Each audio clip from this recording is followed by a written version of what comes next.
Hard disk চুরি করেছে সোমনাথ, প্রমাণ সমেত সোমনাথকে পুলিশে দিল পূজা। হ্যাঁ বন্ধুরা, আমরা এমনটাই দেখতে পাবো উড়ান ধারাবাহিকের আগামী পর্বগুলোতে। প্রমাণ সমেত অরিন্দমকে পুলিশে দেওয়ার জন্য অরিন্দমের সমস্ত কুকীর্তি হার্ড ডিস্কের মধ্যে রাখে মহারাজ। অরিন্দম সোমনাথকে বলে প্রমাণ ভরা হার্ড ডিস্কটা চুরি করে তার হাতে তুলে দিতে। সোমনাথও অরিন্দমের কথা মতো সুযোগ বুঝে মহারাজের ঘর থেকে হার্ড ডিস্কটা চুরি করে নেয়। এরপর মহারাজ হার্ড ডিস্কটা কোথাও খুঁজে না পেয়ে তন্ন তন্ন করে খুঁজতে থাকে। মহারাজ অস্থির হয়ে ওঠে। মহারাজ পূজাকে সবটা জানায়। মহারাজ বলে যে হার্ড ডিস্কের মধ্যে অরিন্দমের বিরুদ্ধে সমস্ত প্রমাণ আছে, ওটা না পেলে ওই অরিন্দম চট্টরাজকে শাস্তি দেওয়া যাবে না। পূজা বেশ বুঝতে পারে সোমনাথই হার্ড ডিস্কটা চুরি করেছে। সোমনাথের ভাবভঙ্গি দেখে পূজার কাছে সবটা পরিষ্কার হয়ে যায়। পূজা বলে যেভাবেই হোক সোমনাথ মুখার্জিকে হাতে নাতে ধরে প্রমাণ সমেত পুলিশে দিতেই হবে।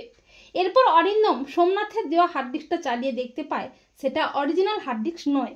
অরিন্দম মাঝরাতে সোমনাথকে ফোন করে, আর সোমনাথ যখন অরিন্দমের সাথে ফোনে কথা বলছে তখন সুবিনয় সবটা আড়াল থেকে দেখতে থাকে।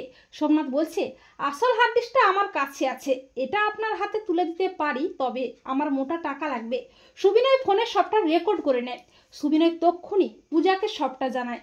পূজা তড়িঘড়ি করে পুলিশকে ফোন করে সবটা জানায়। পরদিন মুখার্জি বাড়িতে পুলিশ হাজির হয়। পুলিশ দেখে ভয় পেয়ে যায় সোমনাথ। পূজা বলে অরিন্দম চট্টরাজের বিরুদ্ধে সমস্ত প্রমাণ যে হার্ড ডিস্কে ছিল, সেই হার্ড ডিস্কটা কোথায় আছে সোমনাথ মুখার্জি খুব ভালো করেই জানে। কি তাই না মিস্টার সোমনাথ মুখার্জি? সোমনাথ আমতামতা করে বলে, আমি কি করে জানবো? তখন সুবিনয় ফোনের রেকর্ডিংটা শুনিয়ে বলে, অফিসার এই যে প্রমাণ, হার্ড ডিস্কটা সোমনাথই চুরি করেছে।